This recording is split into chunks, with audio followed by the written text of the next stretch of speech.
thought today I would discuss the changes that were made to the disability support pension in 2015 by the Tony Abbott Liberal government, the same year that I was first rejected. This year I participated in my first disability medical assessment by a Commonwealth contract doctor. I had not previously completed one because I had not been able to pass the impairment tables that graded my disability 15 points in 2015. These were designed by a Labor government in 2011 and actioned in 2012, but they were cemented by a Liberal government over the last 2 decades. These two parties have been weaponising welfare and waging a war against disabled people since 2005 to 2006, when John Howard rolled out his controversial welfare to work reforms. These reforms were first suggested in a joint submission by Amanda Vanstone for Family and Community Services and Tony Abbott, Employment and Workplace Relations, in 2001. As Anne Davis, writing for The Guardian, reported in 2021, while they acknowledged that a social safety net was a key component of a civilised society, Vanstone and Abbott proposed targeted interventions for people on unemployment benefits, older person allowances, and parenting payments. Howard pursued the idea of targeted intervention against our most vulnerable communities, which the Julia Gillard government continued.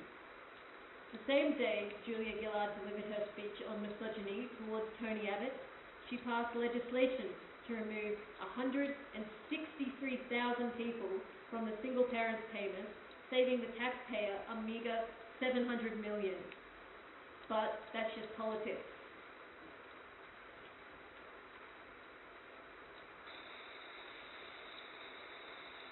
In a media release a month after I first applied, on the 13th of July 2015, by Scott Morrison, who at the time was the Minister for Social Services, the Honourable ScoMo states, "The Abbott government is serious about ensuring the integrity of our welfare safety net. This means ensuring it is focused on those most in need of support, while cracking down on those who want to game the system." The problem with this claim is that not one person was gaming the system. Welfare is a response to disadvantage. The numbers at the time reflected the aging population of baby boomers, the advances of medical science that kept people alive after accidents, a decline in low-skilled jobs, and inaccessibility to employment for disabled people. And as I previously stated, an increase in diagnosis for mental illness such as depression. He boasts. Further, the total number of recipients claiming the DSP has fallen from 827,460 in 2011-12 to 814,391 last financial year. Both governments were successful in reducing the number of people accessing the DSP by excluding disabled people like me.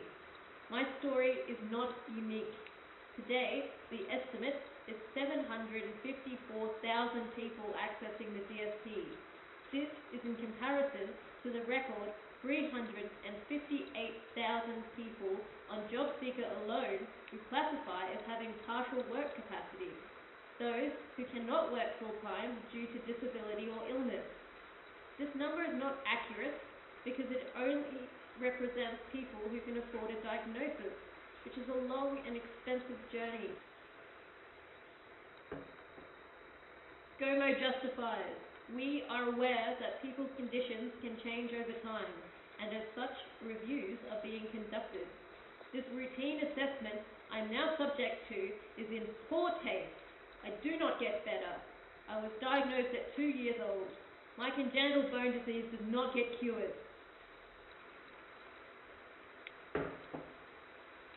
ScoMo asserts treating doctors' reports will no longer be required for new DSP claims. This means that all of the evidence I've submitted in my adult life is meaningless in comparison to the 10-minute disability medical assessment that was mandated on me the 25th 2022 in a video call to a doctor who hadn't heard of nor could pronounce my disability. I asked her if this was really necessary when she was repeating the same questions I had been asked by the job capacity assessor over a month prior. She asserted, yes, this is important and has to be done. She then asked me if my support worker sat next to me, dressed and bathed me. She asked about my depression, and I reported I was depressed because I have to undergo these assessments, which I find to be degrading. I told her my main symptom was chronic pain and fatigue, and that she shouldn't try to pass me on table 3 for lower limb function, because the deciding factor would be whether or not I could use the bathroom by myself. The conversation did not last the estimated hour I was advised.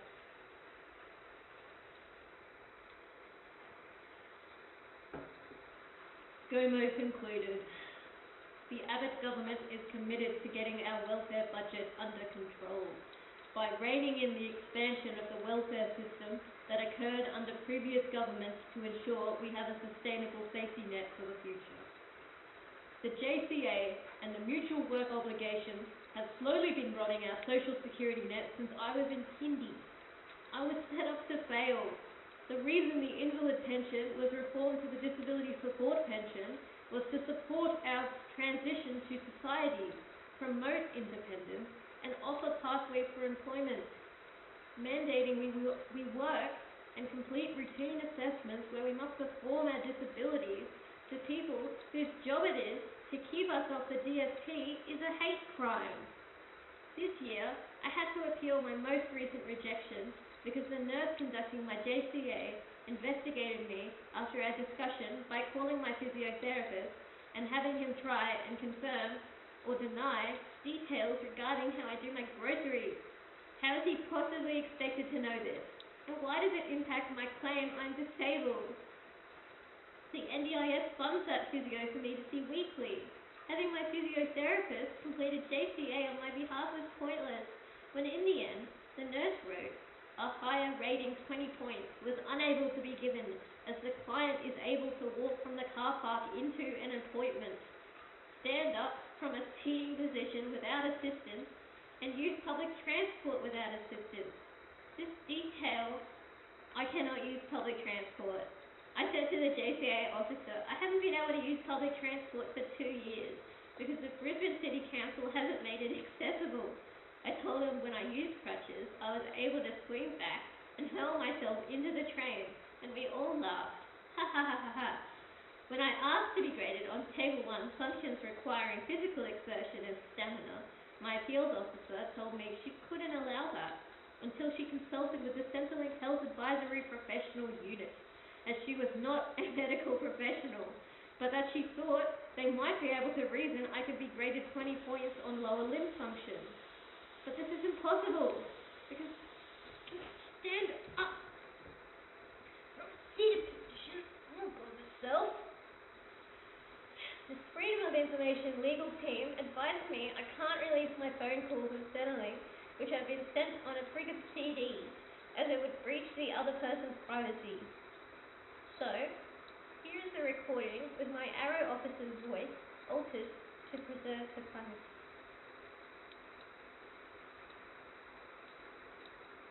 Okay. Alright, well, unfortunately, Sophie, it's not up to you to determine what impairment table is the most accurate. Ma'am, I have a disability and I've had it my whole life. I think you should base it on chronic pain and fatigue. Okay. That's my main symptom. Okay. Alright. Did you read my complaint? I did read your complaint, Sophie, and I am taking that into consideration. However, I'm not a medical professional, so I can't... None of you are. Okay, there are medical professionals. And I've provided the letters. Mm-hmm. I'm much more qualified than an occupational therapist or whatever the hell you have. Okay, alright.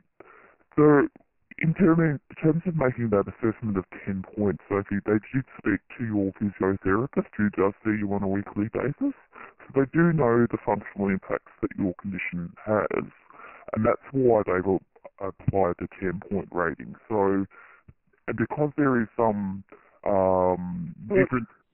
My physio is so close to where I live, and I live so close because I can't walk very far. Yeah. What the fuck are you talking about? Alright. Sophie, I'm not going to continue this conversation because I really don't want to upset you any further, but suffice to say I'm going to get back to you next week after I've spoken with the advisory unit, and I'll let you know how we're going to proceed. Alright? This is unacceptable. And this is how every person trying to access or stay on the DSP is spoken to. Thank you to the people who have reached out to me about your own experiences being on the DSP. You are right. This is hard. Dear Eldo, the impairment tables used to grade my disability 35 points are a hate crime. Please have a person with a lived experience of disability write the next guidelines. There needs to be a fair system in place. But presently, this one just serves the political rhetoric that has been ongoing for 2 decades. There is 98 weeks until Centrelink will mandate I negotiate for my access to society on a basis of whether or not I can open a pickle jar. With all due respect, Prime Minister, full employment, like you promised with your recent The White Paper, consummating from the Jobs and Skills Summit 2022 is not possible when some of the population cannot work at all. They can work exactly 0 hours. With all due respect, Mr. Prime Minister, jog on. Regards, just Sophie at this point. Still waiting.